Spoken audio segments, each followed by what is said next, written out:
Você já se perguntou até onde alguém pode ir para salvar uma vida? No episódio 14 da primeira temporada de Dr. House, intitulado Controle, nos deparamos com uma paciente cuja dor insuportável na perna esconde um segredo devastador. O que parecia um caso comum logo se transforma em um labirinto de hipóteses, revelações emocionais e decisões éticas que desafiam a lógica médica e o próprio código profissional. O caso parecia simples à primeira vista. Uma jovem paciente chega ao hospital reclamando de uma dor intensa na perna, algo que a deixava completamente incapacitada. No entanto, logo ficou claro que a história seria muito mais complexa. A dor ali não era um mero desconforto, era um sinal de que algo muito errado estava acontecendo. Um caso curioso, digno do título Controle, que parecia já estar escapando das mãos da paciente. Logo, os médicos optaram por começar com o básico, um raio-x da perna. Afinal, sempre é bom eliminar fraturas ou algo mecânico antes de partir para possibilidades mais sombrias. O que não esperavam era a completa ausência de explicações claras na imagem inicial. Nada óbvio justificava aquela dor absurda. E foi aí que o Dr. House entrou em cena, trazendo consigo seu costumeiro ceticismo e aquele olhar clínico que vê mais do que qualquer máquina pode revelar. Entre uma troca de palavras rápidas e carregadas de sarcasmo,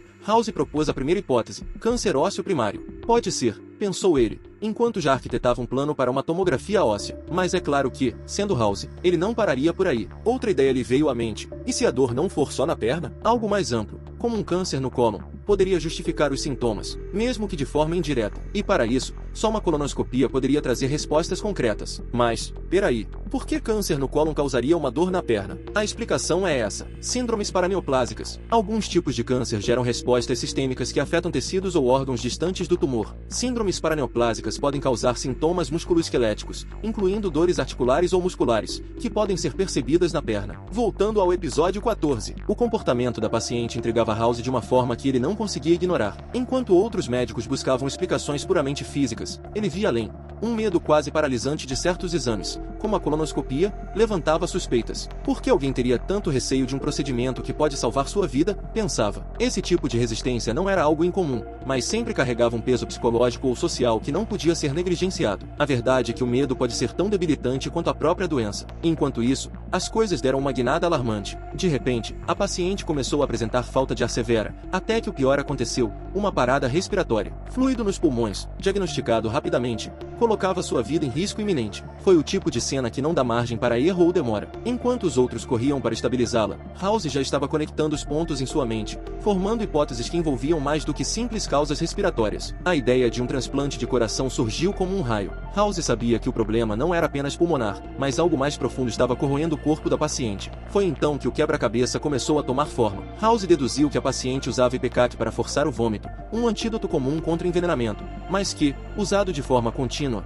era devastador para os músculos e para o coração que iria precisar de transplante. A linha entre a culpa e a doença começava a se borrar. E para House, o desafio não era apenas salvar o corpo da paciente, mas decifrar como chegar à verdade sem perdê-la no processo. Não bastava entender o que estava destruindo o corpo da paciente, ele precisava compreender sua mente. A bulimia, um transtorno tão cruel quanto invisível, deixava marcas que só quem prestava atenção realmente via. A pergunta que pairava era simples, mas carregada de implicações. A paciente queria, de fato, viver? Se a resposta fosse afirmativa, ele sabia que deveria enfrentar uma barreira ética quase intransponível. O dilema era claro: revelar ao conselho sobre o problema da bulimia significava colocá-la fora da lista de transplantes, mas esconder essa informação poderia custar sua própria licença médica. E mesmo para House, que sempre caminhava na corda bamba das regras, essa decisão parecia carregar um peso diferente. Talvez fosse o olhar dela, ou a vulnerabilidade de quem estava mais próxima do colapso do que da cura. Ele sabia que uma escolha precisava ser feita, e rápido. O transplante, no fim, foi realizado com sucesso. Uma nova chance de vida pulsava no peito da paciente,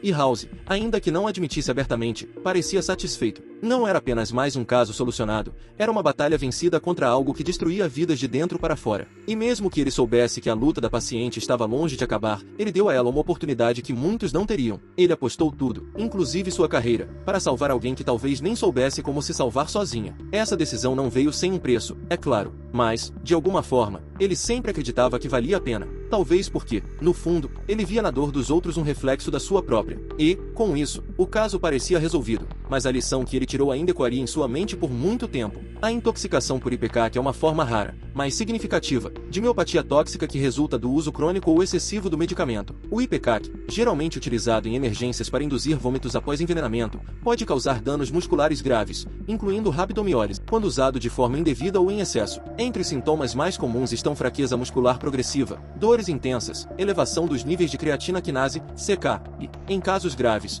Comprometimento cardíaco, como cardiomiopatia. No caso da paciente, o uso repetido para induzir vômitos como parte de um quadro de bulimia desencadeou danos musculares severos, incluindo os músculos da perna e o coração, explicando sua dor e insuficiência cardíaca. Os sintomas da paciente eram um quebra-cabeça complexo, mas, ao analisar cada peça, a relação com a intoxicação por ipecac ficou evidente. A dor intensa na perna, que inicialmente parecia isolada, pode ser atribuída ao dano muscular severo causado pelo uso contínuo do medicamento. O impacto do ipecac nos músculos frequentemente leva à rabdomiólise, uma condição em que as fibras musculares são destruídas e liberam conteúdo tóxico na corrente sanguínea, causando inflamação e dor extrema, exatamente como no caso da paciente. Além disso, a insuficiência respiratória que resultou na entrada de fluido nos pulmões não era um evento isolado. A cardiomiopatia induzida pelo ipecac comprometeu o funcionamento do coração, levando a falhas no bombeamento adequado de sangue e, consequentemente, a acumulação de líquido nos pulmões. Esse evento crítico foi um dos sinais mais alarmantes da progressão do dano causado pela intoxicação. Outro detalhe importante foi o medo que a paciente demonstrou ao realizar exames considerados embaraçosos. Esse comportamento,